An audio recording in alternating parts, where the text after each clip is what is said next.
Hello, everyone. Happy Friday. This is Steph Lee, the founder of Host Agency Reviews, and you are tuning in to the Friday 15. So, welcome, welcome, welcome.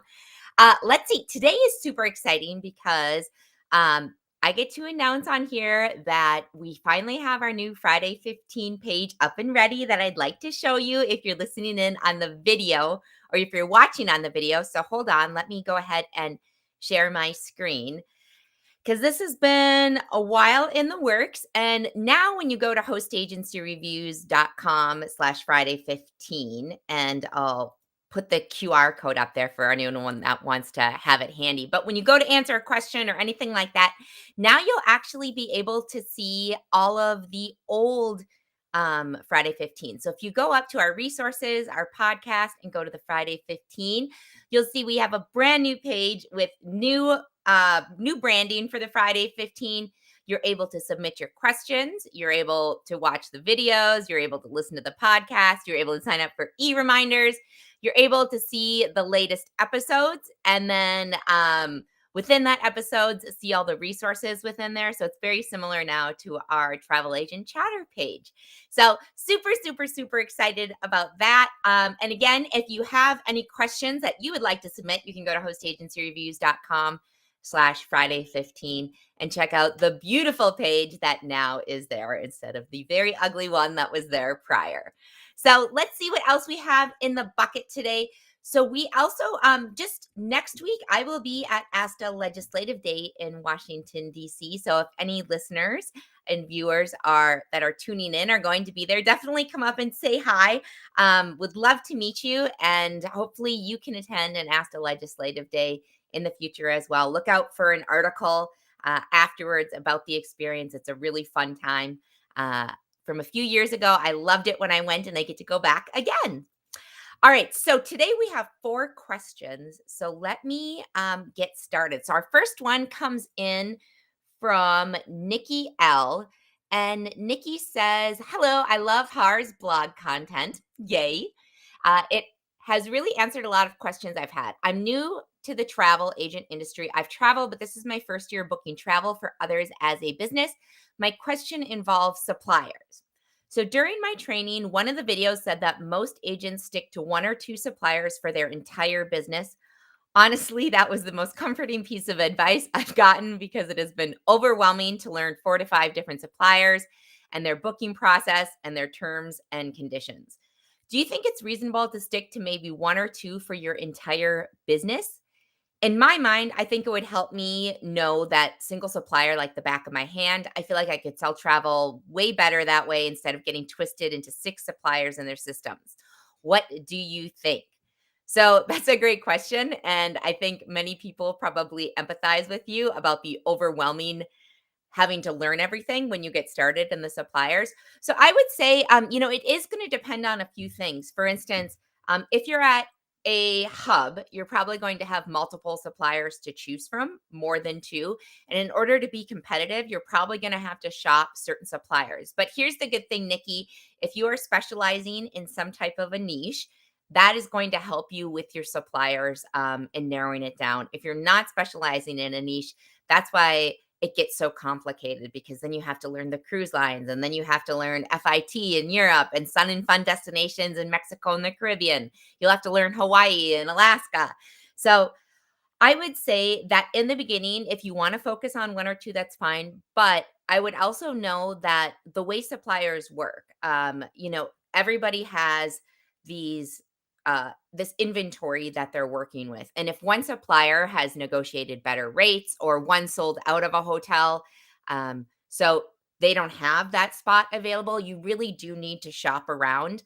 But I don't think, I think as you get used to the industry, it's going to be easier because the suppliers that are focused on certain things are relatively similar. And you will also, you'll know which ones are competitive in your market, and you will shop around for those.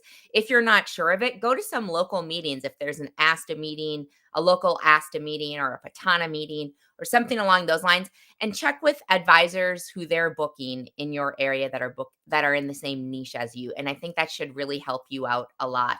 The other thing I'll say, I'm going to post in the comments, the our article on the booking process. It probably won't ease your anxiety that much, but it might be another resource to kind of help you along the way in case that's something you're looking for. So, great question, Nikki. Welcome to the industry. We're happy to have you. And I think, again, it's going to get easier for you as you go along. So, next question, we're going to jump in from Craig B. Craig asks, "Hi, I'm a supplier and I would like to add our travel agent rates to your list. Is there a cost and what do I need to do?" So, great news for you, Craig. No, there is not a cost. If you're wondering what he's talking about, we have our travel agent rates article, which is a great resource for advisors. So, I'm just going to share my screen again and we'll go up and up in the search field, if you just type in the word rates, or you can check the description of the podcast and find it. But this is our travel agent rates article. And every year, Mary updates it. It's a huge amount of work that you don't have to go through, which is great. So share with your friends within the industry, post up in your groups, etc. But here is the list. So it is, as you can see, it's huge. And you can see the rates and you can go to the portal. It'll tell you what accreditation you're going to need, what the discount is. So it's incredibly thorough. You can see that it's 55 pages here. And if you're a supplier, you can go ahead and submit. Let me see. I'm on the Friday 15 today by myself, which means that I am posting in the comments and moderating and trying to do all of this. So you'll have to bear with me a second because I'm going to post up the link where people can submit. If you're a supplier, it's again free to submit, but you can submit on this form and we'll get it added to the article and to the download. One other thing to think about, Greg, too, is if you as a supplier have any events that like webinars, fam trips, anything along those lines that you want to promote to advisors, check out our travel industry events calendar. So I'm just going to I like visuals, so I'm going to go ahead and go to our events calendar and show people. So there's Legislative Day, which is very exciting.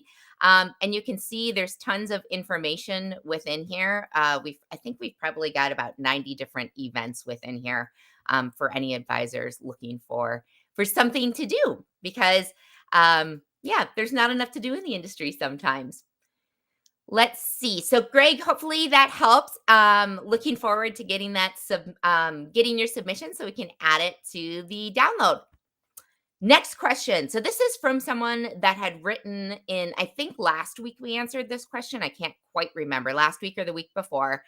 But hi, I'm following up anonymously still. Thank you for addressing my question about being dual hosted and for linking the article about the advisor who has 3 hosts. So let me just read the original question so people have a good context here. So I'm interested in providing the best options for my clients, even if that means lower or no commission. I charge a decent planning fee, so I'm good there. My question is, how common is it for advisors to be dual hosted by hosts who are members of different consortia?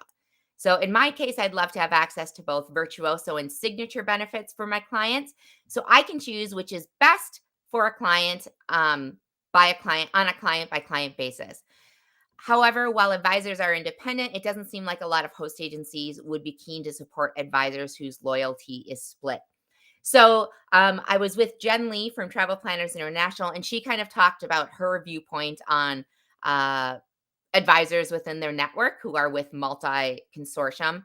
And so the person asking the question goes on, let's see. The response to my question was all about why it would not be a good thing for the advisor to be dual hosted, but I was asking from the perspective of offering my clients more options by being dual hosted. So, do you have any thoughts on that front? The response also mentioned that you could not have a login with both Virtuoso and Signature. And the article shared the advisor was affiliated with both. Is that because the article was old and this is no longer an option? So, great question and a very fair question. So, thanks for following up. This is the article we are referring to for those that didn't tune in and check it out last week or the week before. But I would say so in the Jen had said that you can't belong to 2 consortias, they won't let you have the logins, and I wasn't exactly sure on that. I know that when I was on the front lines, which was a while ago, they weren't that you were able to technically, as an IC, belong to 2 host agencies and have logins for both different consortia, um, because that's gonna be very difficult for a consortia or a consortium to enforce, because in order for them to know that you're with 2 separate host agencies, it means they're going to have to be sharing not only their list, but their list of independent contractors. And as competitors, I don't see them doing that. So I did reach out to Carol Rogers, who was the advisor that we talk about in the article that has that. I think she belongs to 3 hosts. She at the time belonged to 3 consortium, which is not normal, but and not very common, I should say. But so Carol was awesome because I wrote her yesterday afternoon. She wrote back this morning. She's on a trip in Europe, but she took the time and she said, I am out of the country right now without a minute of extra time. So I'm not able to attend the Friday 15, but I am still multi affiliated and it's working well. So she's with Travel Leaders Network and also with Signature. And she talks about how she uses the Signature host for deluxe hotels and cruise.com for just about everything else, which is Travel Leaders Network. Um, but so one of the things to know is that if you're an IC, you can do that. If you're your own host, if you're your own agency and have your own accreditation, that is a different story, and you are not able to dual affiliate.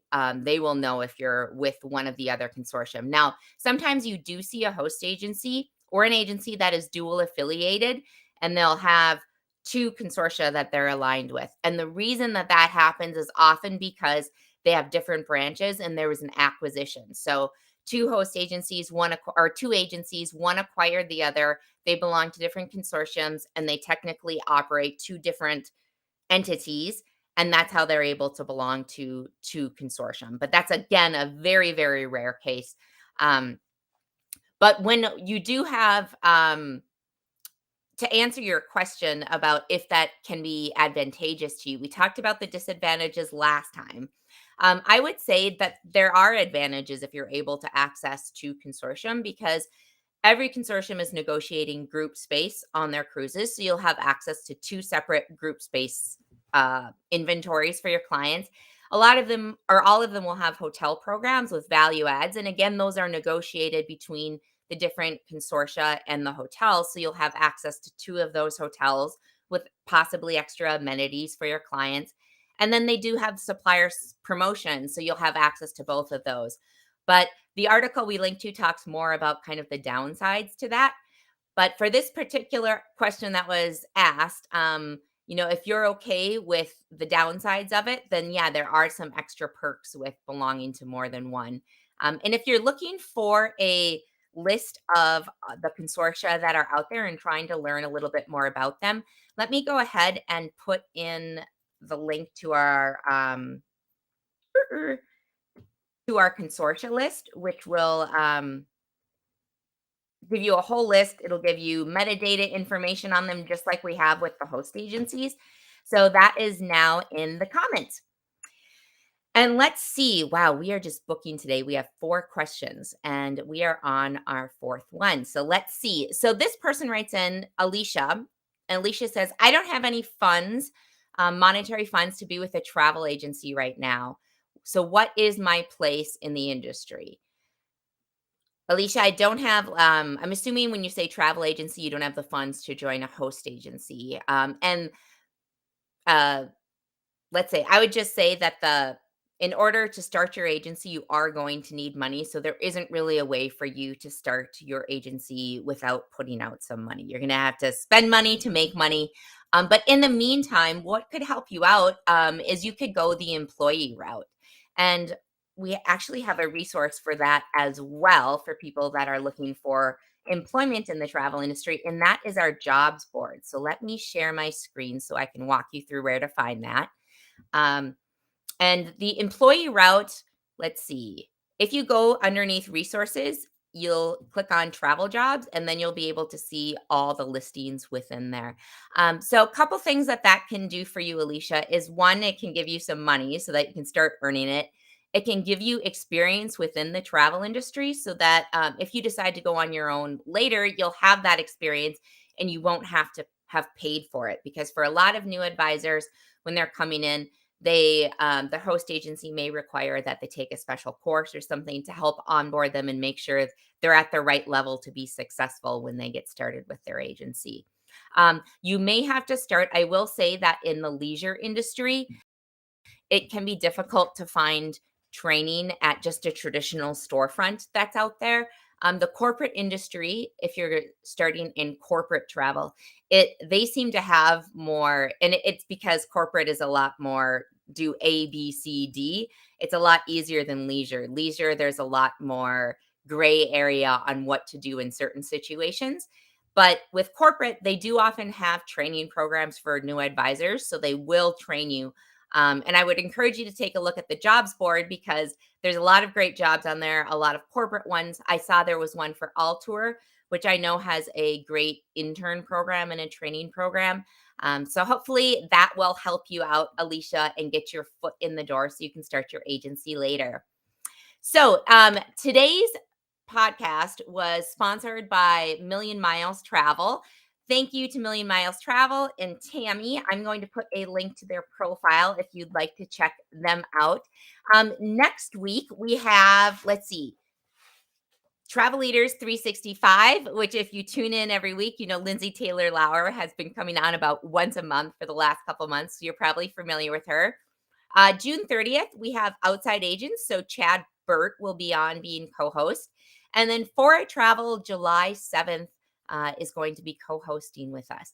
If you have specific questions on these host agencies, go ahead and submit them at the QR code that we have showing up at the screen. Otherwise, you can go to hostagencyreviews.com/Friday15. And that wraps it up for this week. Thank you, everyone, for joining us. Have a wonderful weekend. And we will see you next week, 12 p.m. Central Time.